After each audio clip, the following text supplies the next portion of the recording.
Good afternoon, Mr. President. Good afternoon, distinguished delegates.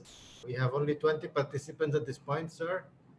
So we should be waiting for a few minutes. It's 2:54 at this particular point. Distinguished delegates. Hi, Murat. Distinguished Can't delegates, hear you, Jody. you start joining us. I can't hear you. Hello? I could not hear you. I was informing you that we only have 20 participants at this point, that we still have 5 minutes to go. Yeah? Yeah. Okay, no problem.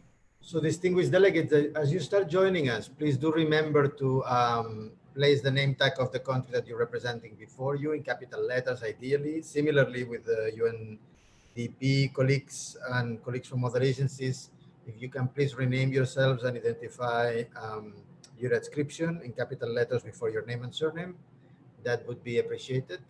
So we'll give it 5 more minutes. It's 2:55 at this particular point, and we will start very soon.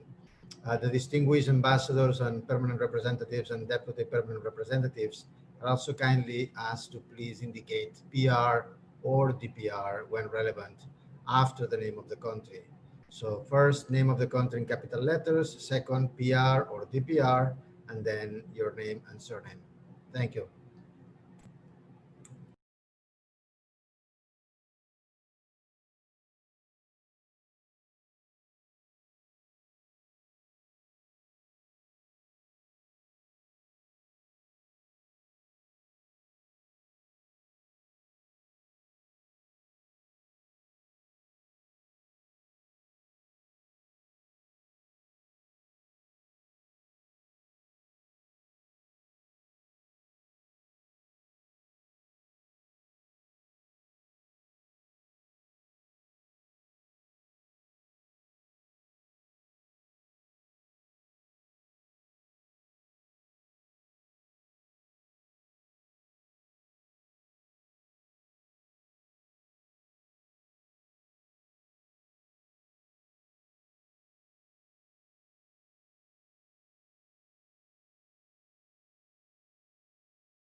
Buenas tardes, Oscar. Bienvenido. Buenas tardes, Jordi, ¿cómo estás? Hola, Andrés, ¿cómo estás? Hola, buenas tardes a todos. Distinguished delegates, as you start joining us for this afternoon session, kindly remember to place the name tag of your country in capital letters before your name and surname. Similarly, the colleagues from the agencies as well are kindly requested to rename themselves with the adscription of the agency and name and surname. We should be starting in a couple of minutes. We are at 38 participants. We will be giving a little bit more time to delegates to start coming in. Thank you.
Okay, Jody, it's 3 o'clock, so I think we're going to get started. Yeah, it's 3 o'clock. You have 47 participants, sir. Yeah, so we're going to get started. Okay, we're all yours. Right. I declare open, colleagues, good afternoon, and welcome to the 7th virtual meeting of the 2nd regular session for 2020 of our executive board. I declare the meeting open. We will continue this afternoon with the UNDP segment of the agenda, item 8.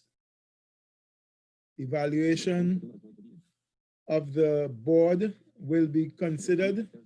The following reports will be, the following reports will be considered. First, the annual report on evaluation 2019, document DP/20/13, and the management comments or commentaries. And then the evaluation of the UNDP Development Corporation in the Middle East, in the middle income countries, and the management responses to that, document DP 2020/21 and DP 2020/22, respectively. Joining us this afternoon are the following people on the podium. Mr. Ding, Assistant Administrator of Director, Bureau for Policy and Programs Support. Ms. Thomas, Margaret Thomas, Chief Effectiveness Group, Bureau for Policy and the Program. In support, then we have in support of them is Mr. Oscar Garcia. We know Oscar is the Director of Independent Evaluation Office. Mr. Harold Haig, he is the Deputy Director, Independent Evaluation Office. And then Alan Fox, Mr. Alan Fox, Chief of Section Corporate Evaluation and Independent Evaluation Office. So that's the team that would be on stage or in the virtual stage, I guess, with all of us. To get going, I will give the floor first to Mr. Garcia, to Oscar, the Director of the Independent Evaluation Office, to introduce the annual report on evaluations. And Oscar will be followed by the evaluation of UNDP Development Corporation in middle income countries. So, Oscar, you have the floor. Mr. President, Excellencies, distinguished members of the Executive Board and colleagues, a very good afternoon to you all. Since this is my first time addressing the board, please allow me to take the opportunity to thank you for the warm welcome I have received. I am honored to have been entrusted with the responsibility to lead UNDP's evaluation function, and I look forward to a fruitful and strong collaboration building on the foundations led by my predecessor. I joined UNDP as the COVID-19 crisis was unfolding, challenging societies and the global development agenda in unprecedented ways. In this context, the relationship between the operational activities of UNDP and the development results achieved on the ground needs to be strengthened. And you can rely on the capacity of my office to support you as members of the Executive Board in discharging your oversight function. Today, I am pleased to present you the 2019 Annual Report on Evaluation, including the findings from our independent country program evaluations, as well as the evaluation of UNDP Development Cooperation in middle-income countries. The 2019 annual report highlights the work undertaken by the Independent Evaluation Office to evaluate UNDP's work globally, as well as our work in support of UNDP efforts to promote a culture of evaluation, transparency, and learning. The report summarizes the status of key strategic initiatives and contains a brief analysis of actions that UNDP senior management has taken in light of recommendations from the office. 2019 was an extraordinarily busy year for IEO, with the implementation of 38 independent country program evaluations, as well as considerable preparation for 5 thematic evaluations. The country program evaluations undertaken accompany the new country program documents being presented to the board during this session and will support the direction of UNDP at the country level for the next 4 to 5 years. IEO has a very ambitious program of work for 2020-21, which includes the evaluation of UNDP's work to support countries dealing with climate change adaptation and conflict fragile context, and UNDP's approaches to integrated resilience in response to migration crisis in Syria and Venezuela. These 3 evaluations will be presented at the board's first regular session in January 2021. IEO has also started the conduct of the evaluation of UNDP's strategic plan, as well as the joint evaluation of the GEF UNDP Small Grants Program.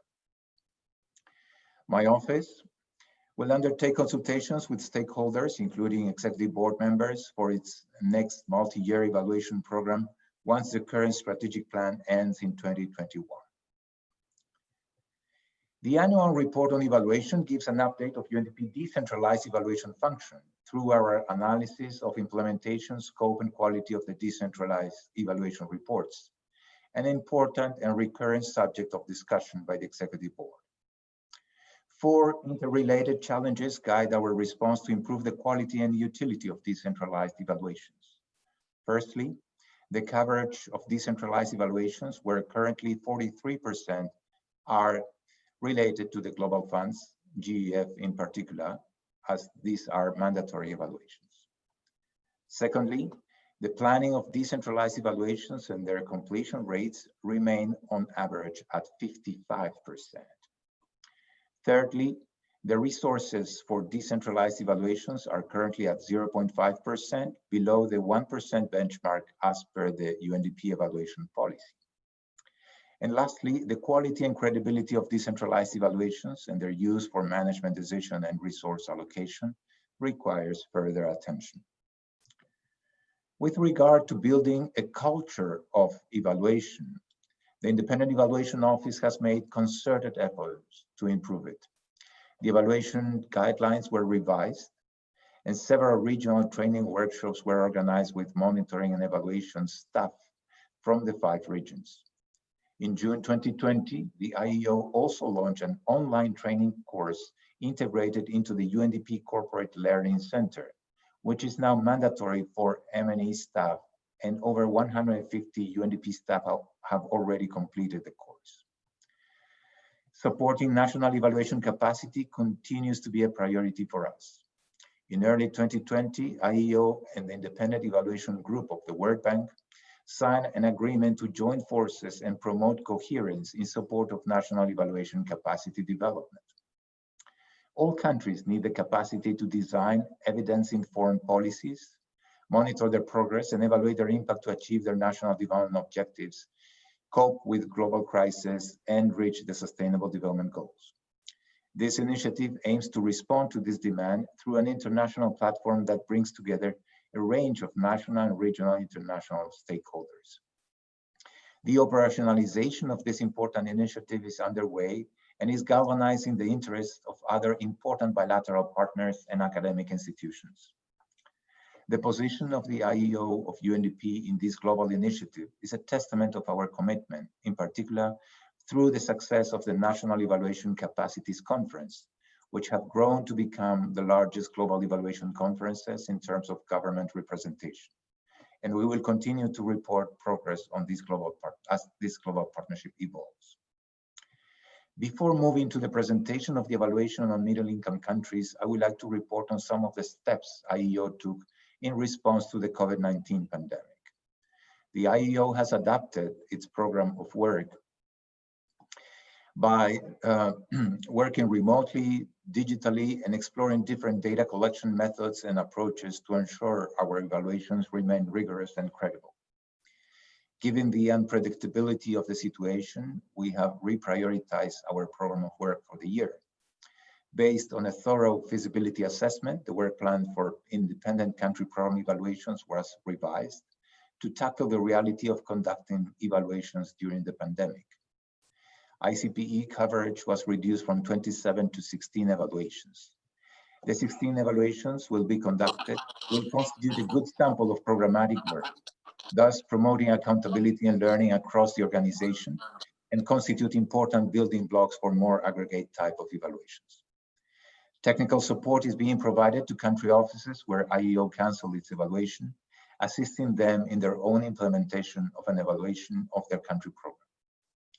The program of thematic evaluations will remain unaffected. The reorganization of our work plan has enabled the office to realign its resources to engage with and respond to the emerging priorities revealed during the pandemic. This includes the preparations for evaluations of COVID-19 response and recovery efforts, and the development of reflections, a series of rapid evidence assessment that offer lessons learned from UNDP response to previous crises based on evaluated evidence. To support UNDP prepare for, respond to, and recover from the COVID-19 pandemic, the first series of reflections offers lessons from UNDP contributions to the health sector, social protection, livelihood restoration, and job creation and governance.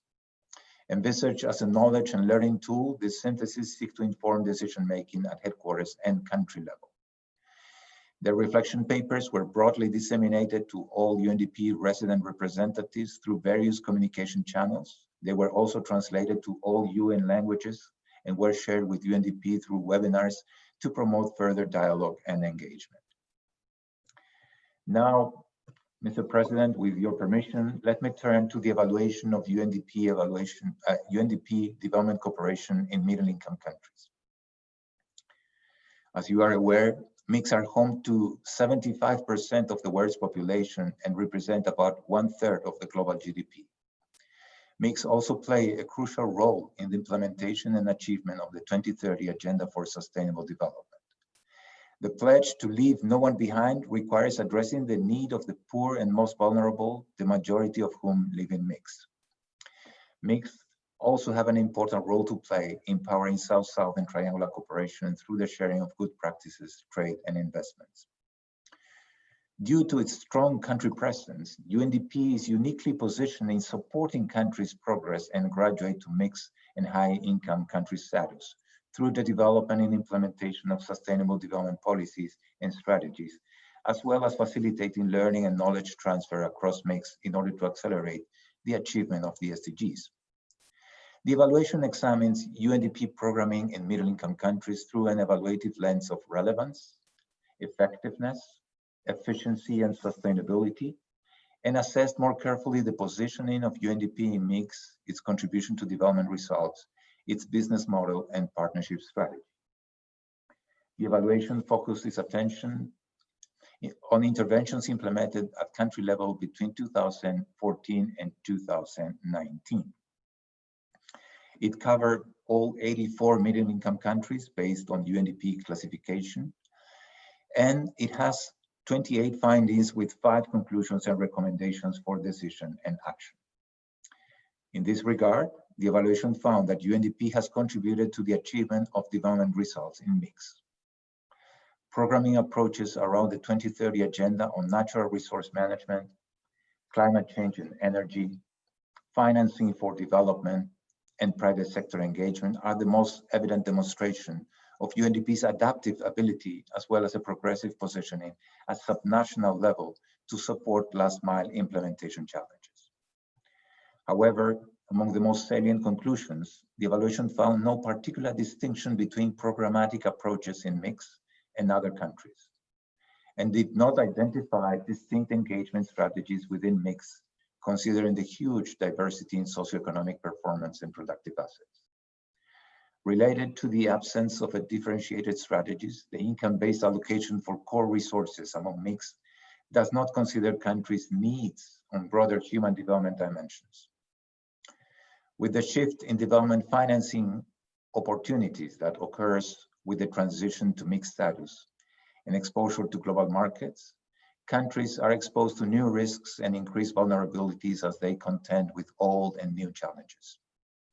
The reduction in regular resource allocation to UNDP country offices in mix reduces their capacity to support national governments as they deal with this challenging transition. The evaluation recommends revisiting this aspect of the business model to articulate a differentiated programmatic approach based on human development parameters and a financing strategy that supports the transition of newly classified mix along with other measures aimed at supporting UNDP's position in these countries. Another important conclusion and recommendation offered in the report is on the area of private sector engagement. The evaluation noted a progressive evolution of UNDP approach and engagement with the private sector. While the overall resource mobilization from private sector funding has remained small, its concentration in few countries have proven useful to support country offices in MIC transitioning into a full cost recovery model.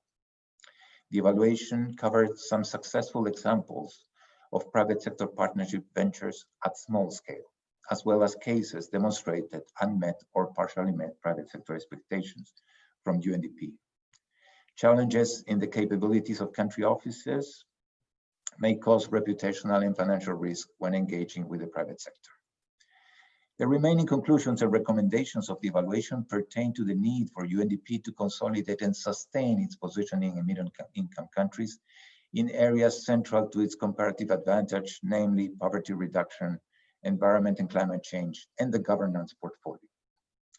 In closing, distinguished delegates, the COVID pandemic has exposed and amplified existing vulnerabilities and inequalities at all levels of societies at an unprecedented scale, posing a significant threat to development progress achieved so far and to further progress towards the commitment of the 2030 Agenda. The rising level of internal and external debts, the limited fiscal space and access to ODA will weigh heavily on the ability of MICS to recover from the ongoing crisis and its implications.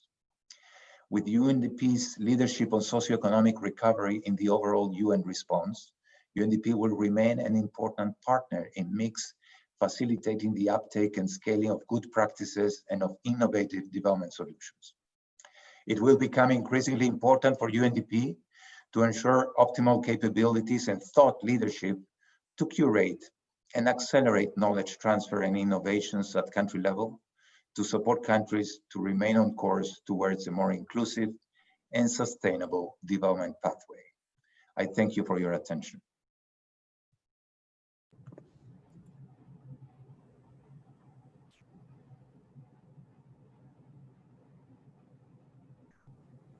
Thank you very much, Mr.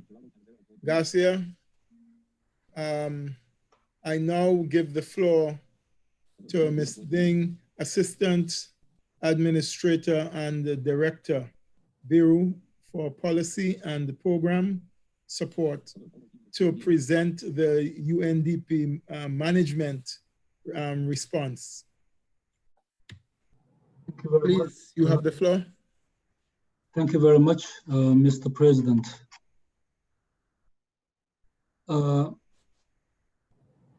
Excellencies, ladies and gentlemen, distinguished members of the Executive Board. On behalf of UNDP management, I would like to first thank Director Oscar Garcia and his team at the Independent Evaluation Office for the work conducted in 2019. UNDP appreciates the collaboration with the IEO and looks forward to continuing working closely together. I will make some remarks on UNDP's management commentaries in response to the annual report on evaluation, and then followed by an outlining the management response to the evaluation on UNDP's development cooperation in middle-income countries. UNDP continues to invest in becoming a more results-oriented, evidence-based organization. An essential step in strengthening the evaluation function was the launch of the revised evaluation guidelines in January 2019, supported by regional workshops to strengthen the capacity of monitoring and evaluation personnel. Another milestone was the adoption of the revised evaluation policy during last year's second regular session. I'm pleased to note that the UNDP's financial investment on evaluation increased by 16% from $22 million in 2018 to about $26 million in 2019, although it is still short of the 1% performance expenditure envisaged. I also note with pleasure that the IEO has received its budget allocation in line with the evaluation policy in 2019, as well as in 2020, reflecting the increased budget allocation benchmark in the 2019 revised evaluation plan. Challenges in adhering to the financial benchmark relate to the decentralized nature of UNDP's program evaluation budgets. Consistent with our cost recovery policy and procedures, allocations for decentralized evaluations are required to be included in program and project budgets, and this is where more work is needed. UNDP's completion ratio of planned evaluation remained static, with 55% of planned evaluations being completed in 2019. We recognize that our ambition has been higher than our actual performance. And as we previously noted in this forum, it may not be realistic for usual planned 500 evaluations to be completed each year. UNDP strives to produce good quality decentralized evaluations, and indeed, based on the IEO's annual quality assessment, the percentage of reports considered moderately satisfactory or highly satisfactory has remained relatively constant over the last 3 years at around 75%. In 2019, 73% were rated as moderately satisfactory and satisfactory. And we take very seriously the fact that 26% of the quality assessed evaluations were of unsatisfactory quality. UNDP finds the quality assessment valuable to improve the quality of its evaluations. In the 2019 assessments, UNDP, its ability to address cross-cutting issues improved, along with developing solid terms of reference and the evaluation design, including links to national strategies.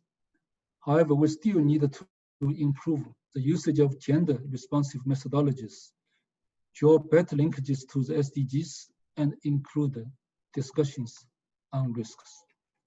To address these issues, we have launched an initiative to establish a vetted roster of evaluations experts, which aims to provide the country offices access to quality evaluators with relevant language skills, while also providing efficiencies from individual procurement process.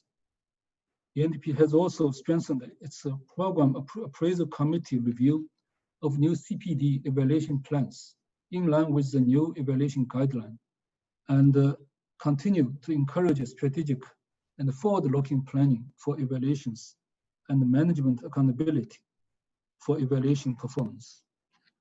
The UNDP is committed to improving the relevance and effectiveness of the organization's learning, programming, and decision-making from evaluation evidence. We recognize that 2020 will be a different year in light of the impacts of COVID-19 on our capacity to undertake evaluations. We appreciate the guidance that IEO has issued to support the country offices to think about how to take forward evaluations in these circumstances. The foundation we laid down together in 2019 with IEO, with the board support of the board, along with the measures I've outlined, will strengthen our evaluation capacities and culture.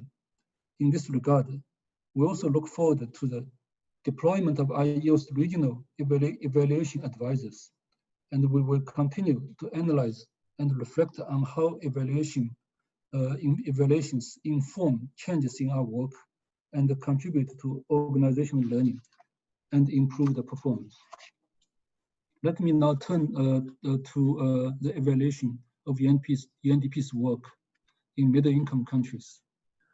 UNDP welcomes the evaluation of its development cooperation in middle-income countries and notes the important findings where UNDP can draw lessons as we move forward towards the next strategic plan.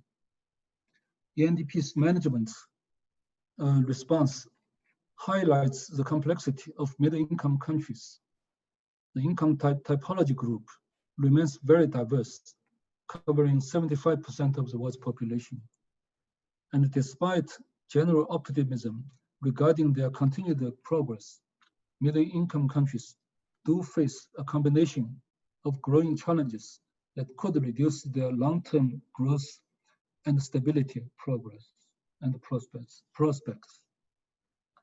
Middle-income countries are home to 62% of the world's poor, with persistent pockets of poverty and growing inequalities as many middle-income countries struggle to transition to high-income status. And I'd note that most of the small island developing states are middle-income. So in line with the strategic plan 2018-2021 and the 2030 agenda, UNDP has supported the middle-income countries to eradicate poverty while addressing the economic, social, and environmental dimensions of sustainable development and building resilience to crises and shocks. A quick reflection on the evaluation findings. Noting the complexity of the country contexts we operate in, UNDP is pleased to note that evaluation's positive findings, especially concerning the contribution to development results across the signature solutions reviewed as a part of the evaluation, that is, poverty, governance, natural resource management, energy, and climate change. In addition, the evaluation noted that UNDP's gender mainstreaming has contributed to gender results, and our work with the private sector has helped attract private capital for development programs. Key evaluation conclusions speak to UNDP's added value and the relevance to the development challenges facing middle-income countries. These include that UNDP has helped to facilitate and support governments of middle-income countries in formulating policies and action plans addressing structural obstacles and access gaps for poor, marginalized, and vulnerable groups, and that UNDP has demonstrated its adaptive ability in engaging in new thematic areas to stay relevant with the progressive positioning at subnational and local levels to support last mile challenges. So with regard to the recommendations and our actions. So the evaluation also makes some important recommendations. UNDP welcomes these recommendations, and I will briefly outline our response to them. For recommendation 1, rethinking the income-based approach. Noting that the decision on income-based approach for allocation of regular resources for mix is a matter for the executive board, UNDP will undertake an analysis and present options for consideration to possibly alter the GNI-based methodology for allocation of regular resources as part of the process for the development of the integrated budget and resource plan for the next strategic plan, 2022 and 2025. Recommendation 2, balance the program portfolios in middle-income countries. UNDP acknowledges the need for a balanced portfolio in mix through thought leadership combined with high programmatic impact. Our programmatic interventions are guided by national development plans and national priorities and government requests supported by context analysis and the theories of change. UNDP will roll out cooperative flagship products and solutions, leveraging expertise across the UN system while capitalizing on our efforts to push for systems transformation, innovation, including through accelerated labs.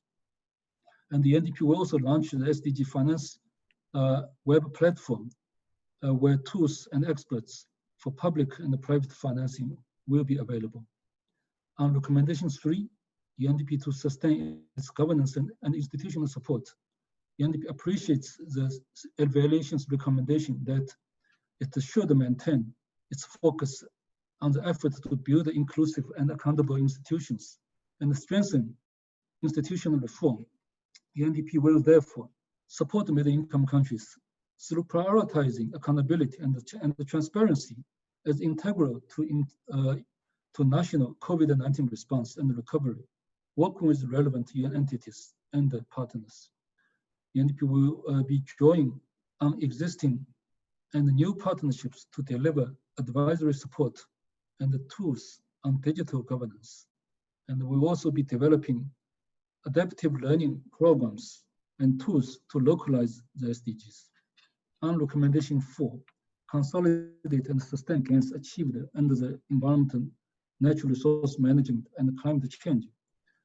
UNDP supports the recommendation to leverage domestic and other finance to achieve scale in environment and energy initiatives. UNDP will support the development of scale-up environment and energy programs in partnership with the private sector, IFIs, and other UN agencies. UNDP will deliver a COVID-19 2.0 offer that tackles the challenges and meets the needs and aspirations of middle-income countries in green recovery.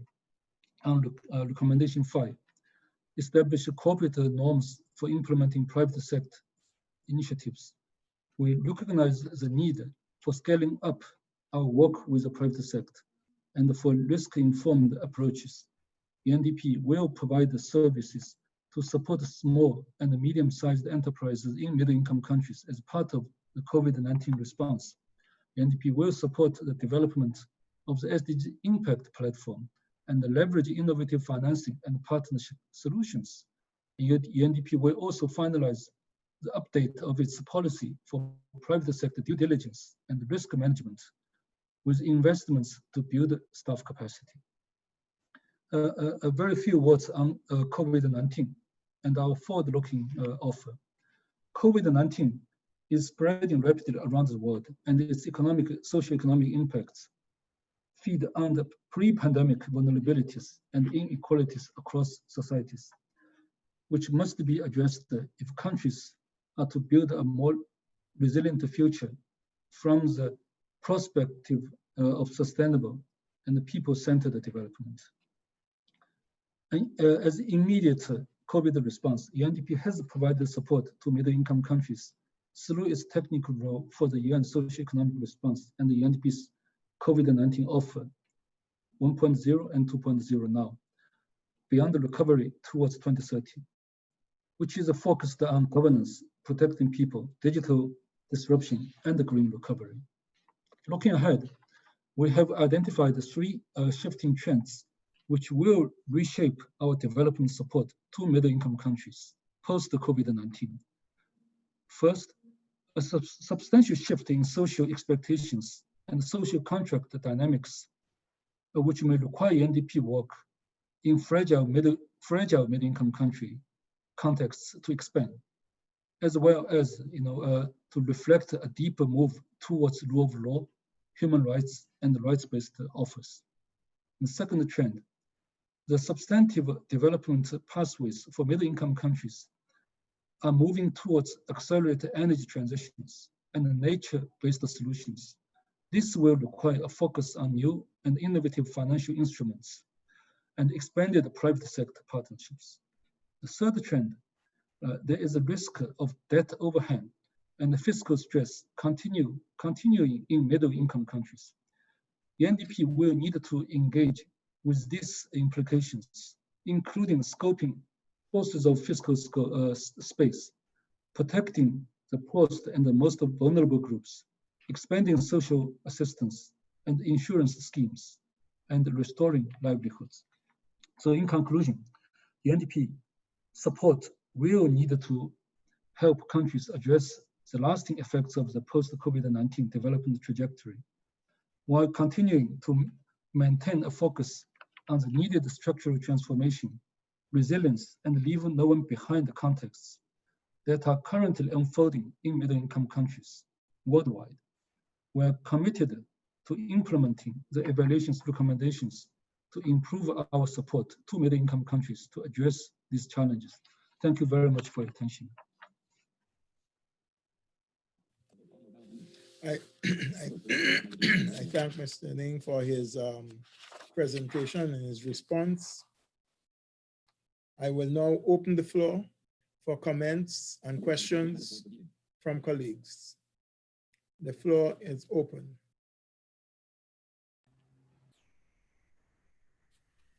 Sir, I have the distinguished delegate of the US, Charles Chang. I give the floor to the distinguished delegate from the United States.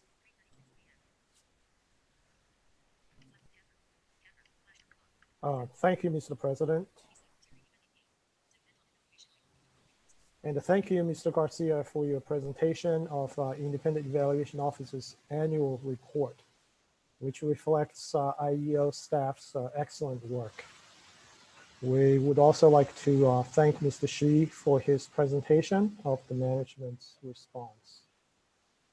Mr. Garcia, the United States warmly welcomes you as the new IEO director. We look forward to working with you. We would also like to take this opportunity to thank the former IEO director, Mr. Indra Naidu, for his invaluable contributions to bringing IEO's work to a higher international standard. Mr. President, the board has been a strong supporter of IEO and its work. The revised evaluation policy, which the board approved recently, calls for an increase in resource allocation to IEO. We would like to hear from management and IEO whether the 0.3% target has been fulfilled and how IEO is using allocated resources to strengthen its work, including oversight of the quality of decentralized program evaluations at country level. Over the years, the board has been concerned about UNDP country offices' ability to conduct independent, impartial, and high-quality program evaluations at the country level. While management has taken actions to address this weakness, majority of decentralized evaluations quality remains low.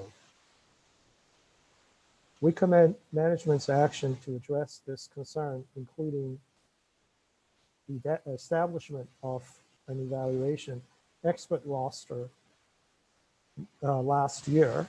We would like to hear how management plans to use this roster to improve decentralized evaluation quality. Will country office deploy expert evaluators to oversee their decentralized evaluations? How about country offices' resource allocation dedicated to evaluations? Is there a target for that? We recommend UNDP consider conducting a thematic synthesis of evaluations to enable evaluators to gather results from across evaluation reports. In addition, we strongly urge management to continue to institute a culture of evaluation throughout country offices, including using evaluation as a criterion in country directors' performance appraisal. Thank you, Mr. President. I thank the distinguished delegate from the United States. It appears that there are no further member state or member of the board asking for the floor. So I'm going to ask the Secretariat for a response. Sir, I do have Guatemala. Okay, Guatemala, please.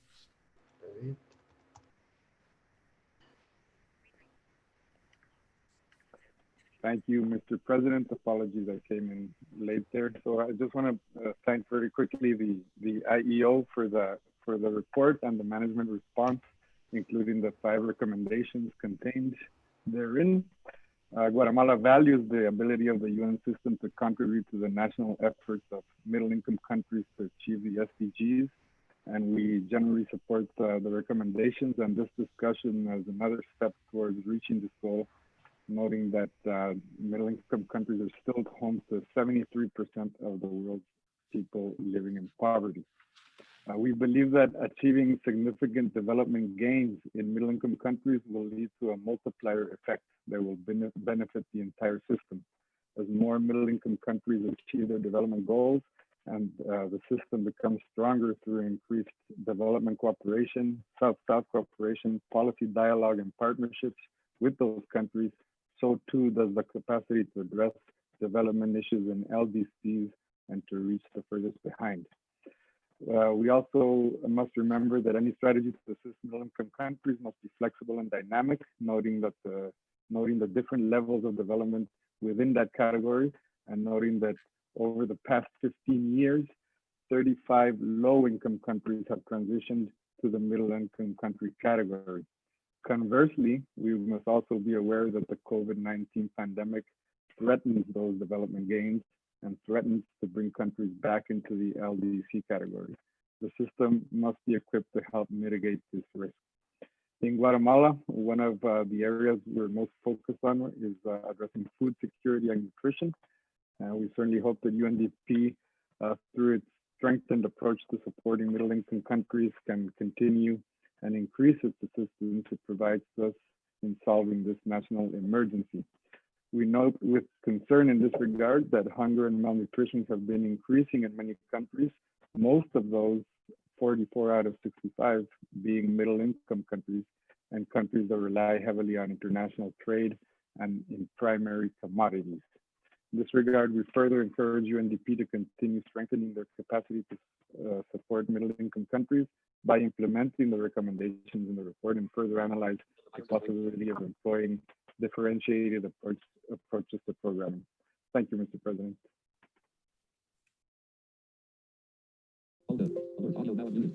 I thank the distinguished delegate from Guatemala. This time, if we have no further... We do, sir, we do. Apologies. We just got a hand raised from the distinguished delegate of Belgium, sir.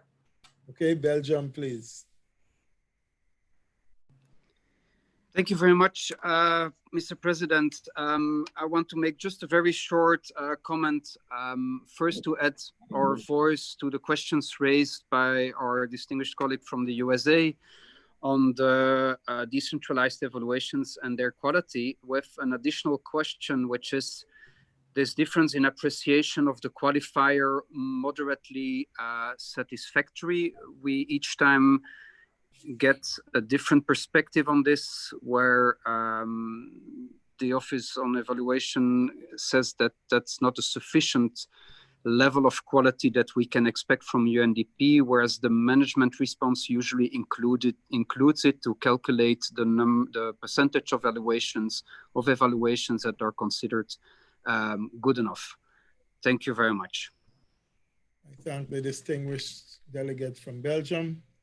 This time, Mr. Secretary, do we have any further member state asking for the floor?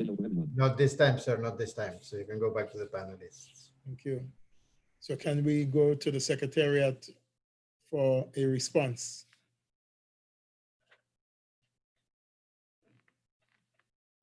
Will it be Mr. Deng or Mr. Garcia? Or both? As most of the questions were directed to management, I would be happy to cede the floor to Mr. Shi and continue after that. Absolutely. Okay. Thank you very much, distinguished delegates from the US, Guatemala, and Belgium. As I noted in my statement, the management, has, met its commitment to provide the resources, the evaluation policy, and for 2019 as well as for 2020. So we definitely take this commitment very seriously. And in terms of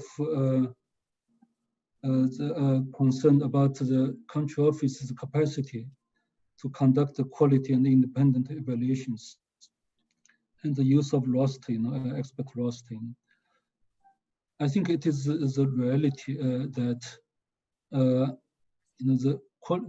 conduct of quality and independent evaluation depends on the actions at country level and regional level. Right? And because the UNDP is project funded, largely, and the resources for evaluation needs to be budgeted in these programs and projects. But sometimes in the implementation phase, there are challenges. We see that evaluations are very often lumped in the last quarter of the year. So if there any delay, then these plans can get disrupted. Right? And another challenge is quality evaluators with the appropriate language skills, especially beyond English and Spanish. So I think this is the kind of challenges we seek to address, through the expert roster. And to answer specifically to the US's question, our target for resource allocation for decentralized evaluation is 1% of the program expenditure. At this time, we have just exceeded over half of that, 52%, I believe. Right? So we have some ways to go, but the trend is good. Right? From the last year to this year, we have increased by $3 million. So, we definitely will need more work on this, but we do take this very seriously. And I think the culture of evaluation, the US mentioned, is also important to management. Evaluation is not just a question of compliance. Evaluation is an opportunity to learn from what has been done and to improve what will be done. So I think we have a very heightened, awareness of this, among senior management, and we definitely will, take more efforts, to make sure that this kind of, understanding and awareness permeates through the ranks. And I think the question on the quality of evaluation that Belgium raised, I think it is very legitimate question, right? I think we definitely are not satisfied with the current state, right, where 26% is unsatisfactory, and a percentage of the satisfactory ones are moderately satisfactory. So we recognize the distance we needed to go. So we are with you on this, and we will work towards a better outcome in terms of evaluation quality. Now, on the Guatemala's question on middle-income country challenges, we fully recognize that. That's why in our management response, we did highlight, the diversities of middle-income countries. And I think the question on resource allocation is a complex one.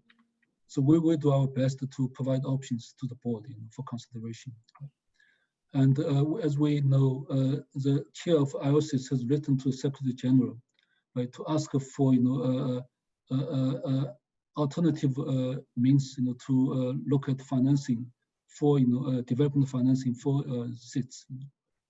And she has requested the UN to come up with a different approach, such as a vulnerability-based approach, right, to look at the resource allocation. So we will take all this into account and provide options to the board for consideration. And in terms of a differentiated approach for mix, as we noted in our management response, and as in all what we do, we take national ownership very seriously. Right? Our work is to support national development priorities. So we will work very closely with national governments and the partners to make sure that we address their national development priorities in the context that suit their priority needs. We have a differentiated approach to addressing the development challenges. So we'll stop here. Thank you very much. Thank you. Mr. Garcia, you want to add anything? Yes, Mr. President, thank you very much. I want to start by thanking the delegate of the United States of America for their support to the independent evaluation function. And I really look forward to working with you collaboratively and really build on the good foundations led by my predecessor, Indra Naidu. I want to refer to the important issue of the quality of decentralized evaluations. As identified in the annual report, only 55% of the planned decentralized evaluations are implemented at the end of the year. That means that decentralized evaluations should be taken more seriously by UNDP management at country level, so that accompanying a country program document with the corresponding evaluation plan can orient them in whether they are achieving or not the expected development outcomes as agreed with the national government. In that regard, we have provided improved guidelines for decentralized countries and evaluations, but apparently, and we are happy to see the uptake of these guidelines. However, I am of the opinion that more needs to be done. And now the Independent Evaluation Office, without losing its independence, is proposing a closer engagement with UNDP management and to participate in what are called PACs, or Program Appraisal Committees, which would bring earlier on in the process the feedback of evaluation to see if the lessons learned from the previous evaluations have been reflected into the new country program document, and to see if the new evaluation plan is feasible and evaluable. In addition to that, as you have seen, 43% of decentralized evaluations are the ones that are being conducted for the global funds, including the GEF. Why? Because those are mandatory and have the sufficient resources. Therefore, we are in conversation with UNDP senior management to improve the resource allocation and as a budget line for decentralized evaluations, and we expect to make progress very soon so that these evaluations are sufficiently resourced to be conducted.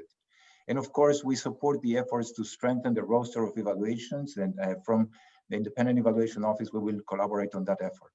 Additionally, we want to strengthen the system of quality assurance so that we have a stronger system to support our program countries and country offices to strengthen the quality of decentralized evaluations. And we will continue using synthesis of evaluations to strengthen a culture of evaluation, transparency, and learning. I want to, on the question of the delegate from Belgium, indeed, the Independent Evaluation Office aims for more satisfactory results of the evaluation and not only moderately satisfactory. And I want to thank the delegate from Guatemala for his support to the important findings and recommendations from the independent evaluation on middle-income countries. And we are very glad to see that management has agreed with all the recommendations and that the process is being initiated for analysis and options of identifying alternatives to resource allocation beyond the GNI-based indices that we have right now. And that could be a very fruitful process with the engagement of the UNDP Executive Board members. Thank you, Mr. President.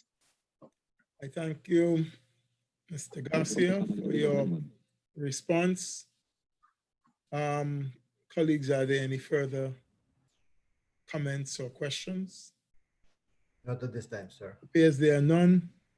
So I'd like to inform the Executive Board that a draft decision on agenda item 8 is being prepared, and we will revert to this item later to adopt the decision.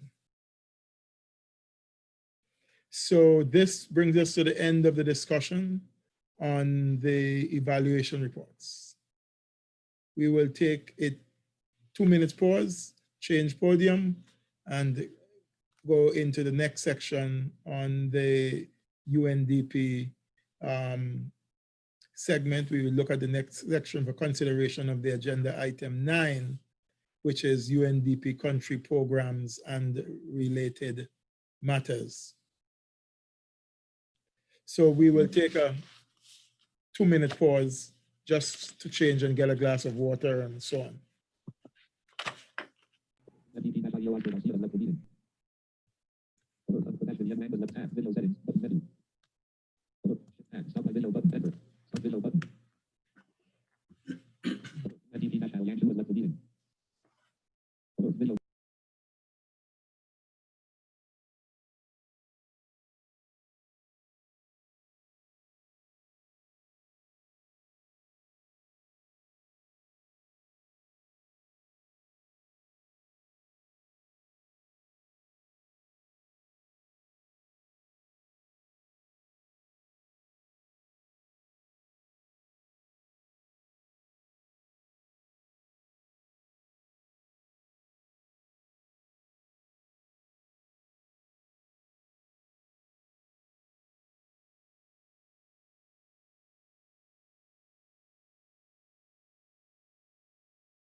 Great, colleagues, we will resume.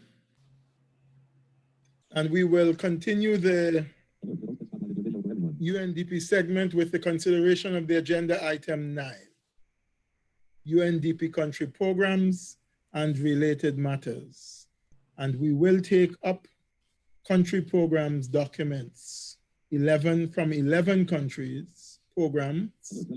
These are which are presented for your review and approval in line with the modified format and procedures agreed in Executive Board Decisions 2014/7. For the Africa region, we shall look at Eswatini and Uganda.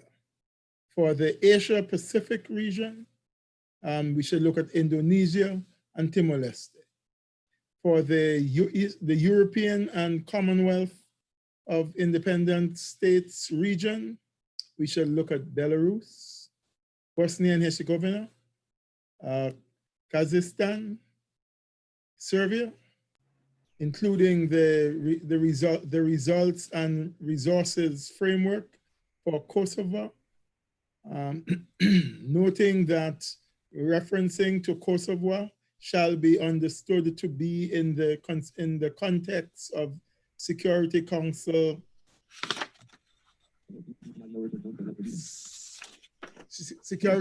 Resolution 1244, 1999. Turkey, Kyrgyzstan, others, and for the Latin America region and Latin America and the Caribbean region, we shall look at Colombia. First, I would like to give the floor to Mr.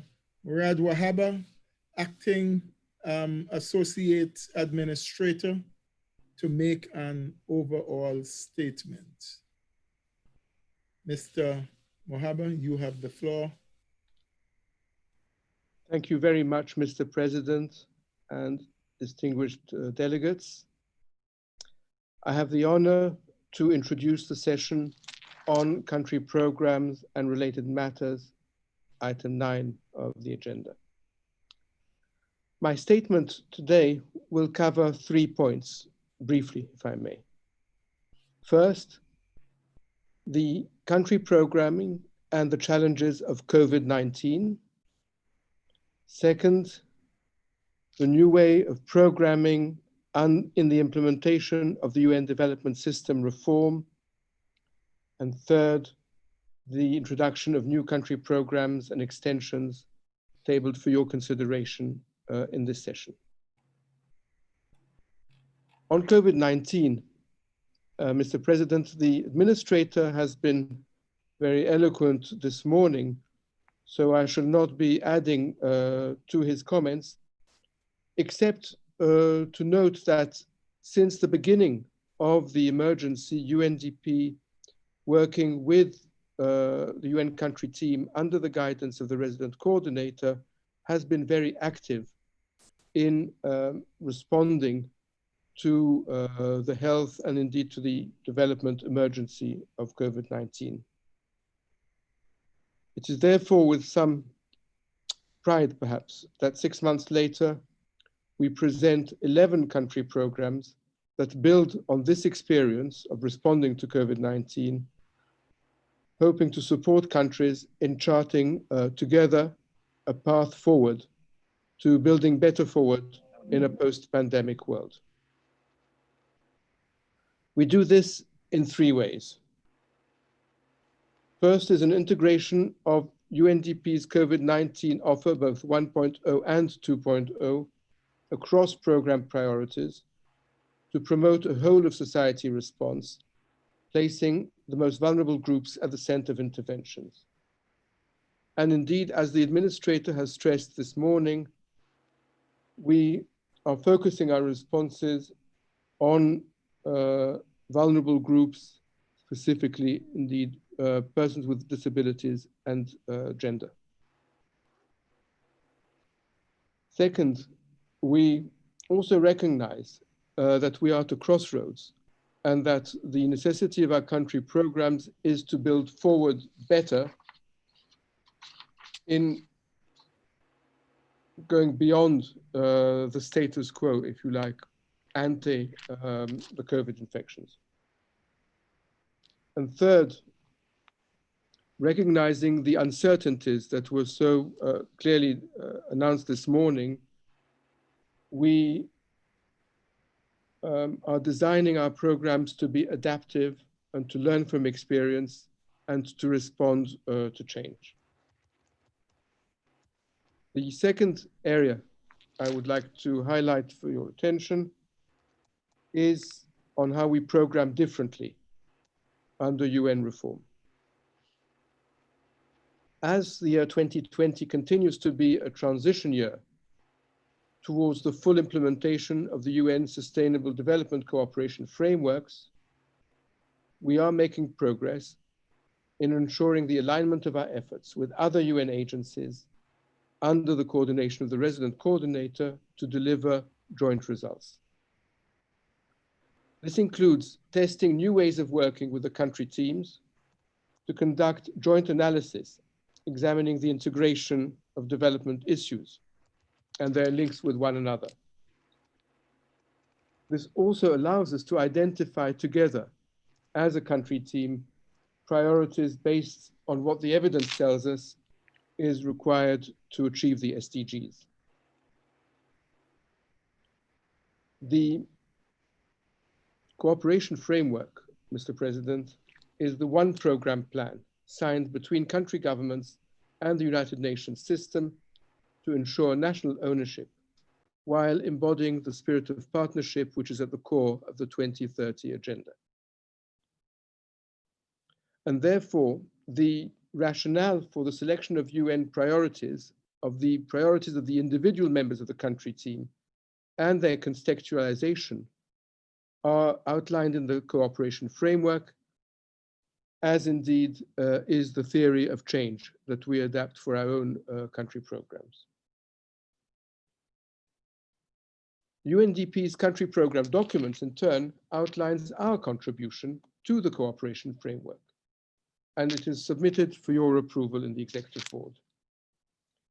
It is therefore important, in our view, that both documents are considered together for a holistic review of the UN and of the United Nations development programming in country. As we had committed previously, most notably in the January session of the board, we have revised the country program document template for all new country programs, starting with those presented at this session. And we are therefore using the first section of the country programs to focus on UNDP's contributions to the cooperation framework, drawing on our comparative advantages to add value to the common United Nations country team results. We have learned from our evaluations, and I'm happy to note that my session comes after the one on evaluation, that this is an area where country program documents have needed strengthening in the past. We have taken these evaluations to heart And we hope that the modifications you have before you will bring back into focus our analysis of the rationale. These country program documents submitted for your consideration are therefore early iterations of the higher quality programming following United Nations Development System reform that we can expect to come to maturity in the course of 2021, as we test and as we apply lessons in the design, implementation, monitoring, and evaluation of this new generation of country programs and cooperation frameworks. Third, Mr. President, and very briefly, because you have outlined them yourself, but let me turn to the 11 new country programs and extensions that are being presented for board consideration today. I would like to highlight that 6 country programs have been granted extensions in order to align with the UN Sustainable Development Cooperation Framework, to ensure harmonization with national development plans, or to allow further consultations on these cooperation frameworks and on the country programs. These are the first 2-month extension of the country program for China, the first 1-year extension of the country program for Bahrain, Cameroon, Guinea-Bissau, El Salvador, and Libya. Additionally, we seek the agreement of the board, Mr. President, to continue to work within the existing country program document for Syria until a new one is presented in the next executive board session of February 2021. We need this time to continue engaging with all partners and to align with the strategic framework currently under preparation, and of course with the country program documents of UNICEF and UNFPA. Tabled therefore for your consideration today are the following new country programs: for the Africa region, Eswatini and Uganda; for Asia and Pacific, Indonesia and Timor-Leste; for Europe and the CIS, Belarus, Bosnia and Herzegovina, Kazakhstan, Serbia, including the results and resources framework for Kosovo, noting that references to Kosovo shall be understood in the context of Security Council Resolution 1244 of 1999, Turkey and Turkmenistan; for Latin America and the Caribbean, Colombia. We are also offering for your consideration multi-year extensions of the country programs of Burkina Faso, Mauritius, and Seychelles. Mr. President, distinguished delegates, I look forward to your deliberations. Thank you. Thank you very much, Mr. Wahaba.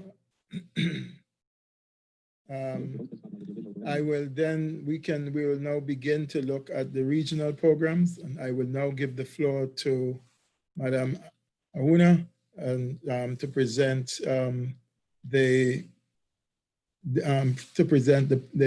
regional programs in Africa and introduce the country programs for Eswatini and Uganda. Ahuna, you have the floor, please.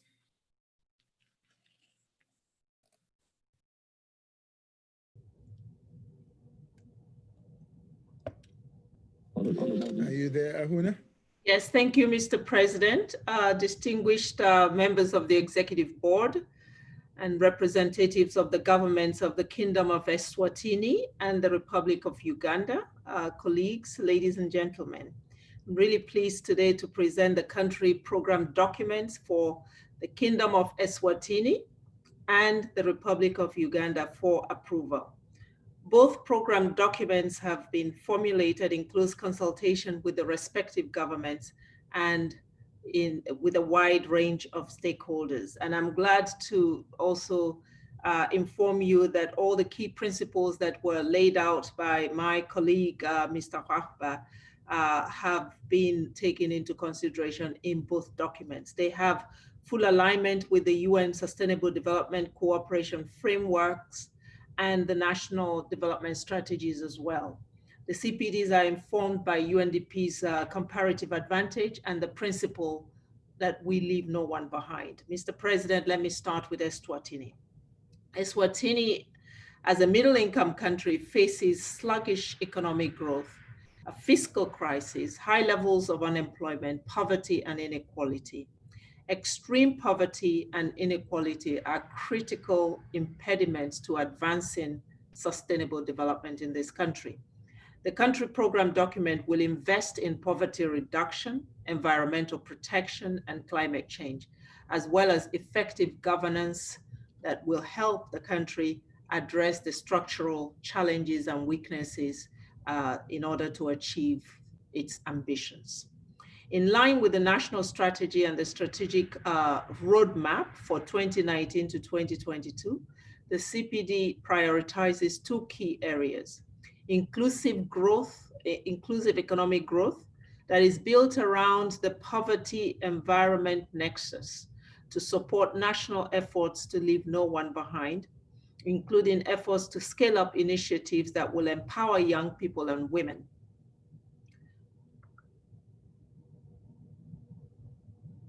The second one is efficient and participatory governance that is built around the whole of government approach to create an enabling policy environment in order to also support inclusive economic growth and build institutional capacities to integrate the Sustainable Development Goals into sectoral and national plans. And in response to the COVID-19 pandemic, the CPD incorporates post-COVID-19 recovery and resilience programming with special focus on informal workers, particularly women and youth, and other vulnerable populations. We also have a special focus on small, medium enterprises who are severely affected. UNDP will tailor its engagement and work closely with partners to respond to changes that are induced by the pandemic. Mr. President, let me now turn to Uganda. Uganda has made significant gains in its socioeconomic progress towards a prosperous society as espoused in its Vision 2040. The country is endowed with vast potential that can be leveraged to power economic transformation that benefits all citizens. Over 80% of the population is under the age of 35. This is a huge potential. Conducive climate and environment for sustainable tourism and agriculture are also a major feature of the country, as well as industrialization and local economic development strategies that already exist. Building on these advantages, UNDP will focus on broader integrated transformational areas. The first is on inclusive governance, with emphasis on advancing public sector reforms to strengthen institutional coherence and building and institutionalizing e-governance systems in the public sector for effective coordination, transparency, and accountability. The second, on inclusive and sustainable growth, our support will focus on addressing constraints to build robust and integrated value chains in the agriculture, tourism, and mining sectors. We will support integrated sustainable land management and restoration of degraded landscapes, promoting access to affordable renewable energy options, and addressing resilience to climate and disaster risks. On COVID-19, Mr. President, Uganda is one of the countries that took aggressive measures early enough to respond to the pandemic. And UNDP has provided technical support on business continuity, on socioeconomic impact assessments, and recovery planning and response. UNDP will continue to review its country program documents to respond to emerging COVID-19 induced challenges and opportunities. Mr. President, distinguished members, we're expecting the executive board to approve the CPDs for Eswatini and Uganda, as well as the CPD extensions for Burkina Faso, Cameroon, Guinea-Bissau, Mauritius, and Seychelles. Let me end by taking this opportunity to thank you, Mr. President, and members of the board for your continued support to the UNDP Regional Bureau for Africa, especially at this time of global crisis and huge uncertainties. I thank you, Mr. President, for your attention. Thank you, Ahuna, for your presentation. I will open the floor for comments and questions. I have 3 speakers, but I just wanted to make an observation myself. And when you know, as you presented the Eswatini country program, I often I continue to be almost baffled each time I hear of countries with high unemployment, significant poverty, etc. These countries, like my own, is defined as middle-income countries. And I continue to be on the side of saying we have to revisit how we define these categories of development for countries, because we cannot have countries that are struggling such defined as middle income. And what goes with it is the price that you are denied access to certain levels of concessional support. I will now open the floor for comments, and I will give the floor to the permanent representative of Eswatini. Excellency, you have the floor, please. Thank you, Mr. President. Distinguished members of the Executive Board, representatives of the UNDP, colleagues, and ladies and gentlemen. Let me begin by thanking the Assistant Director, the Assistant Administrator, and Director of the United Nations Development Program's Regional Bureau for Africa, Ms. Ahuna Eziakona, for her eloquent presentation of the new country program for the Kingdom of Eswatini. The country program document is in full alignment with Eswatini's National Development Plan 2019-2022 and Strategic Roadmap 2019-2022, as well as Agenda 2030 and Agenda 2063.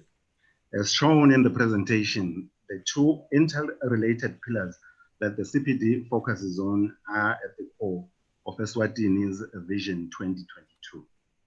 Mr. President, the Kingdom of Eswatini is classified as a lower middle income country, and yet it faces a number of challenges, such as poverty, inequality, youth unemployment, and poor human development indicators.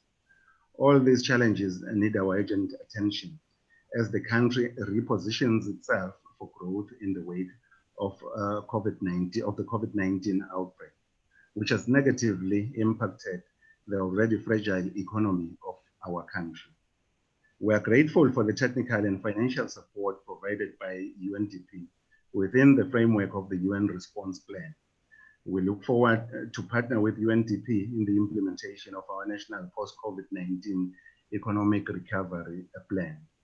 The plan to support on the management of natural resources and environment is key as our country is challenged by a recurrent climate change and El Nino-induced droughts, and I must emphasize government's full commitment to climate change adaptation and resilience building. Government is also committed to closely work with UNDP in resource mobilization in order to ensure that the CPD is fully implemented during the specified time frame.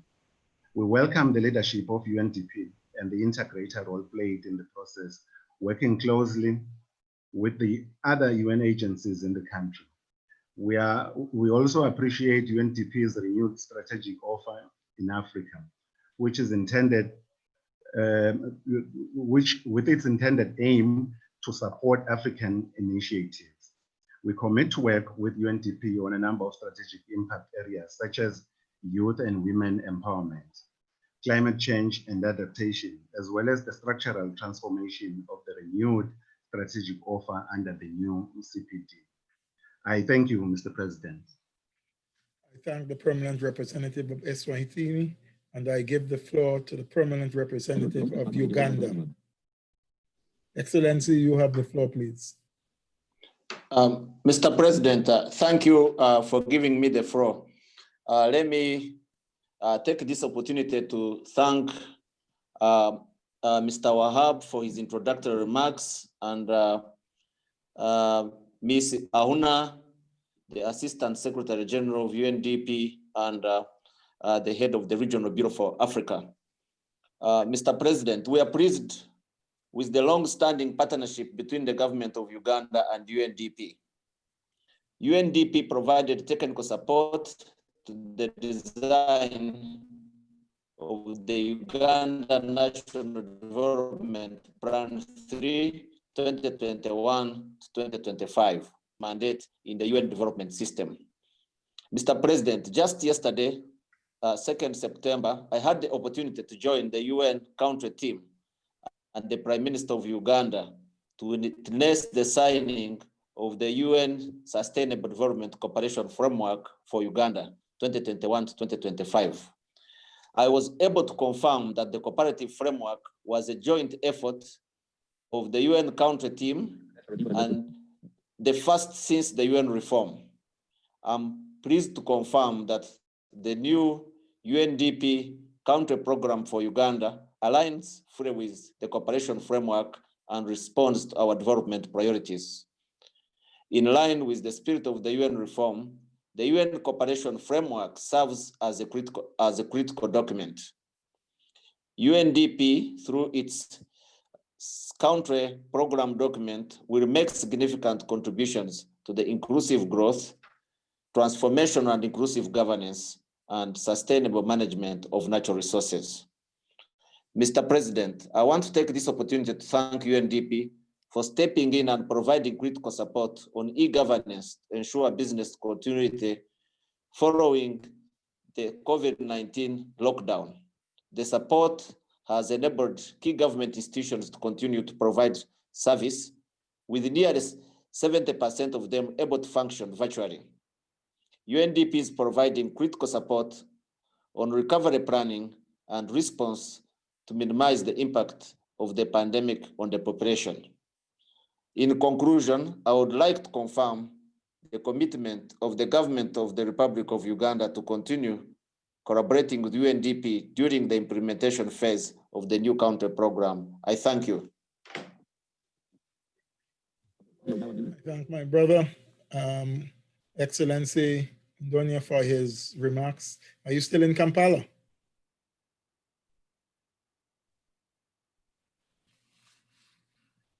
And I'm still in Kampala. You are lucky guy. Thank you. Good luck. I will give the floor to His Excellency and the Permanent Representative of Gambia for his statement. Excellency, you have the floor.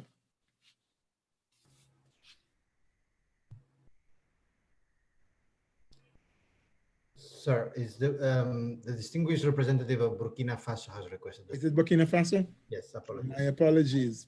Burkina Faso, I apologize, you have the floor. No, President, it's always a pleasure to see you presiding over our works. Thank you, congratulations. Thank you, thank you. Yeah, I would like to congratulate the administrator and his team for the brilliant report that has been presented to us, which has addressed all the concerns of the moment, but also the challenges that remain to be met in particular. And I want to congratulate Mrs. Aouna and Mr. Wahab for the presentation on the country program.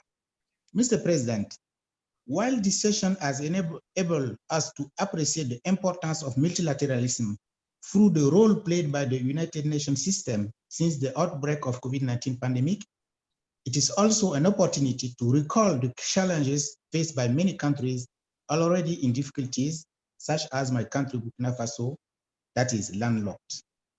Indeed, Burkina Faso is already facing enormous security and humanitarian challenges as a result of terrorism, with an unprecedented humanitarian crisis with nearly 1 million IDP and more than 2 million people in food insecurity. This situation has been exacerbated by the COVID-19 pandemic in the country since March 2020. The country remains relatively spared.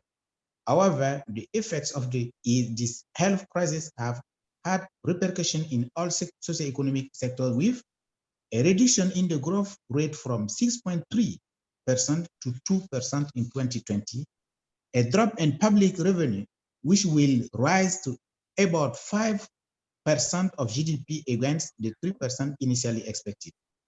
In response to these challenges, the government has set up the emergency program for the Sahel and has adopted a response plan to curb the spread of COVID-19 pandemic and mitigate its adverse effect on the economy. How to successfully finance the emergency program for the Sahel and the national response plan for COVID-19, Burkina Faso is at a crossroads, and this is a great challenge which it cannot take up without the support of international community. In this exercise, the United Nations system has a major role to play. Burkina Faso therefore welcomes with great satisfaction the approval of the extension of 2 years of the country program and seizes this opportunity to reiterate its gratitude to UNDP, to the administrator for his support and all areas of development and peace building. I thank you very much. I thank my dear. Yeah, thank you. Thank you, brother, and thank you very much. Thank you, brother. Okay. Thank you. Auna, would you like to respond, please?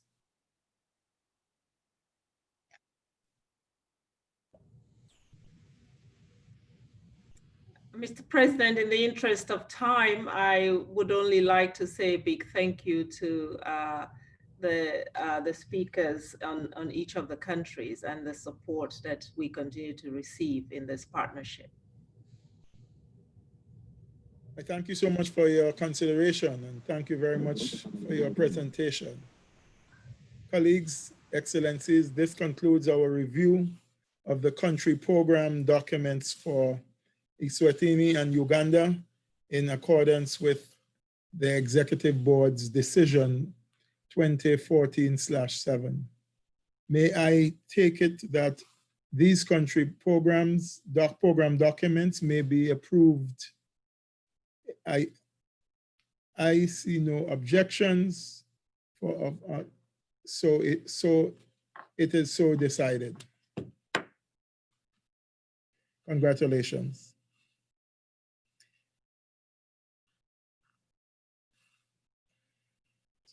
If I hear no further objections, I also take it that the Executive Board wishes to approve the 2-year extension of the country programs for Burkina Faso from 1st January 2021 to 31st December 2022, and the 3-year extension of the country programs for Mauritius and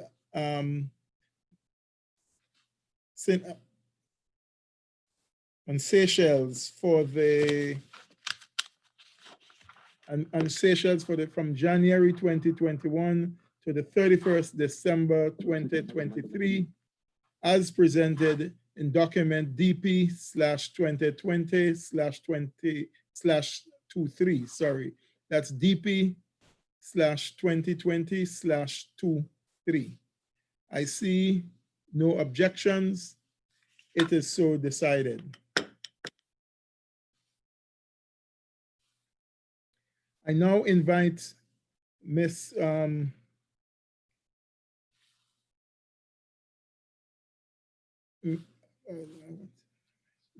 Jane, Assistant Administrator and Director of Regional Bureau for Asia and the Pacific, to introduce the country programs documents for Indonesia.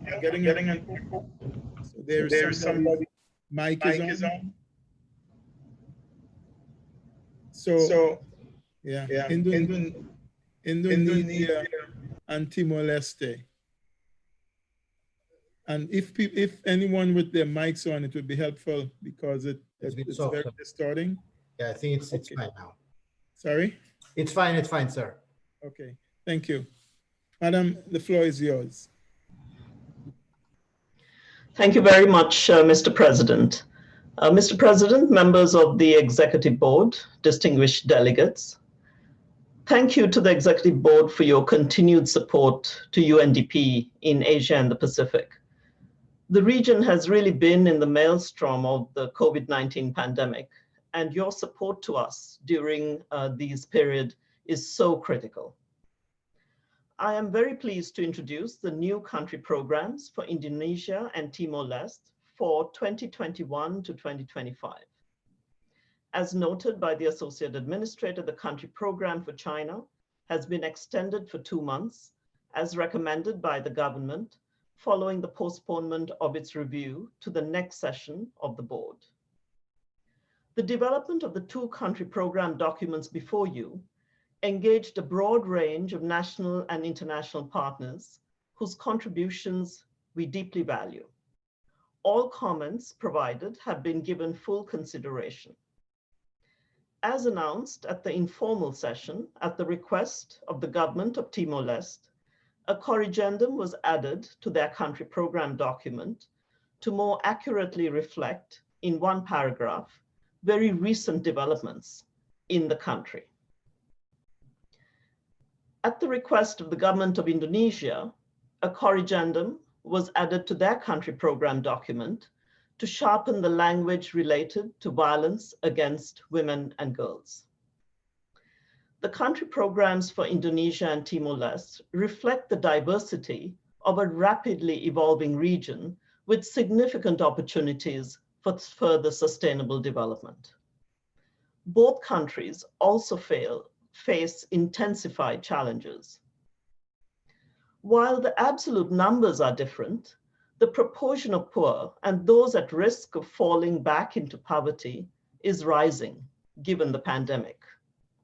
Combined with climate crises, we see eroding development gains and mounting vulnerabilities at much faster rates than before. Access to technology and digital innovation is hugely uneven and is driving new inequalities. The 2 new country programs are fully aligned with the respective governments' national development priorities and plans, the 2030 Agenda and UNDP's strategic plan. They are derived from the UN Sustainable Development Cooperation frameworks to ensure UN coherence and joint impact, as certified in writing by the resident coordinators. Each program has been informed also by quality evaluations and lessons learned. The COVID-19 crisis provides the opportunity for a reset. These are countries looking to go beyond short-term recovery, to reduce growing inequalities, advance climate action, accelerate digital technology and innovations to drive the future of work and social protection, and to strengthen capacities and social cohesion. The governments have asked UNDP to support these forward-looking priorities while also addressing the more immediate severe impacts of the pandemic. The country programs will be adaptive and integrated to ensure a high acceleration to the SDGs. SDG acceleration in times like this can only be through an optimal choice of policies, investments, and institutional transformations. And this will be at the heart of UNDP's support to these countries to get back on track. Our CPDs for Indonesia and Timor-Leste support climate action as a key national priority. Tailored to context, UNDP will support the governments meet their global commitments, support disaster preparedness, and the protection of land and marine ecosystems. Support to economic transformation that is both sustainable and reduces poverty faster is a high priority in both country programs. In Indonesia, UNDP will support new economic models for growth and job creation, sustainable energy, leverage innovation and technology for the future of work, and facilitate the private sector to contribute more to the SDGs. In Timor-Leste, UNDP will help improve access to new economic opportunities and promote sustainable livelihoods, particularly for young people, to reduce their growing vulnerability. In Indonesia, you will note that innovation is placed at the outcome level to help accelerate the SDGs, including an emphasis on innovative financing, supported by UNDP's Innovative Financing Lab. In Timor-Leste, UNDP will support young entrepreneurs establish new businesses as part of a small but growing digital economy and the future of work, and will do so also with the Accelerator Lab and with partners. Both country programs have been developed with a human rights and gender-sensitive programming approach. With the government's trust in UNDP, they address support to new and evolving governance capabilities, both nationally and subnationally, to introduce these big issues for a more sustainable and inclusive development going forward, so it truly leaves no one behind. The country programs for Indonesia and Timor-Leste, Mr. President, are centered around extending and scaling public and private partnerships nationally and globally. UNDP will address these issues in close collaboration with the UN country teams and with our partners. To close, Mr. President, let me recognize the deep trust and support from the governments of Indonesia and Timor-Leste, and thank Ambassadors Perez and Ambassador Koba, who are here with us. We look forward to the approval of the country programs for Indonesia and Timor-Leste by the Executive Board. Thank you, Mr. President. Director for the Asian Pacific Region Bureau, and I will now open the floor for comments, and I invite the permanent representative of Timor-Leste to make a statement. Thank you very much, Mr. President, for giving me the floor. Good afternoon to you and to the members of the board, also to ASG Kani Wignaraja and the UNDP team. I would like to start by expressing our appreciation to UNDP for its constructive engagement in Timor-Leste and for the inclusion of the corrigendum updating the reference in paragraph 28 of the CDP. Timor-Leste very much welcomes the country program document for 2021 to 2025 as it complements and supports government efforts towards the implementation of the SDGs and the 2030 agenda, and is aligned with our national development plan and contributes to specific strategic priorities of the United Nations Sustainable Development Framework that was adopted in May of this year. As a young nation, Timor-Leste has made considerable efforts and has achieved progress in our sustainable development. However, we continue to face challenges which have been exacerbated by COVID-19 pandemic. In this regard, it is foreseen that UNDP's comparative advantage and country program document can make an important contribution, as was referred by ASG Wignaraja, to reducing vulnerability to poverty and promoting employment through the Youth Innovation Hub, business incubators, and livelihood promotion in coastal communities. B, by building resilience to climate change through disaster risk management, climate change adaptation and climate resilience infrastructure, community-based natural resource management and policy support. And lastly, to accountable governance through support for municipal strategic planning, judicial reform, and access to justice, and through the use of digital technology to improve access to and reach of government services and facilitate connectivity, including to banking facilities. The use of digital technology will also be an important mechanism to support effective prevention and further response to the COVID-19 pandemic.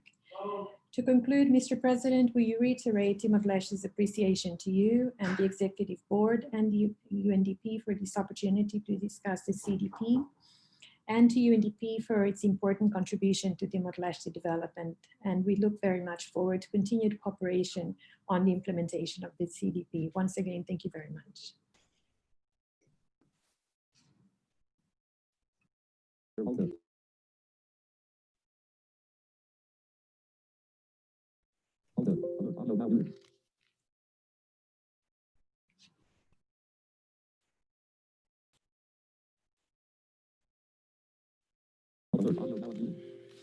Can you hear me now? Perfectly, yes, I see. Yes, yes. I thank the permanent representative of Timor-Leste for her statement, and I'll give the floor to the deputy permanent representative of Indonesia. You have the floor, please, sir. Thank you, Excellency. Excellency, Mr. Chair, Assistant Secretary General Kani Wignaraja, members of the Executive Board, ladies and gentlemen. I would like to take this opportunity to reiterate our thanks to the UNDP, both in New York and Jakarta, for their tireless efforts and close coordination with our government in formulating the country program document for 2021-2025. We have enjoyed strong and close UNDP-Indonesia relations in the past, and the CPD will provide a strong foundation for the next 5 years to help fulfill Indonesia's developmental priorities and support the achievement of the Agenda 2030 in Indonesia. Let me share some pertinent points for today's meeting. First, the CPD coincides with Indonesia's medium-term national development plan, or we call it RPJMN for 2020 to 2024. We believe partnership with the UNDP is essential to ensure delivery of services to achieve inclusive human development, economic transformation, resilience to climate change and disasters, and innovation for accelerating the achievement of SDGs. Second, the CPD comes at a critical juncture as it was formulated at the height of COVID-19 global pandemic that has reversed various hard-won developmental gains. As a result, the CPD has taken up these latest challenges both to address the pandemic and its economic and social impacts. Lastly, allow me to re-emphasize that Indonesia values deeply the commitment of UNDP to support Indonesia's development objectives and putting forward the principle of national ownership and leadership. Thank you. I thank the deputy permanent permanent representative of Indonesia for his statement. And I'm wondering if if the assistant administrator, would you like to have a response or final words? No, Mr. President, just to thank the board and the two ambassadors. Thank you. Thank you very much. And thank you for your consideration. This concludes our review of the country program documents for Indonesia and Timor-Leste. In accordance with the Executive Board Decision 2014/7, may I take it, colleagues, that the country program documents may be approved? There is no objections, so decided. I now give the floor to Ms. Marjana Polsovic, Assistant Administrator and Director for Regional Bureau for Europe and the Commonwealth of Independent States, to introduce the country program documents for Belarus, Bosnia and Herzegovina, Kazakhstan, Serbia, including the results and resources framework for Kosovo, noting that references to Kosovo shall be understood to be in the context of the Security Council resolutions 1244/1999. Turkey and Kyrgyzstan are also included. I understand that the regional director would like to present, because there's so many countries, present the report in a sort of an overview of the country grouping. Madam, you have the floor.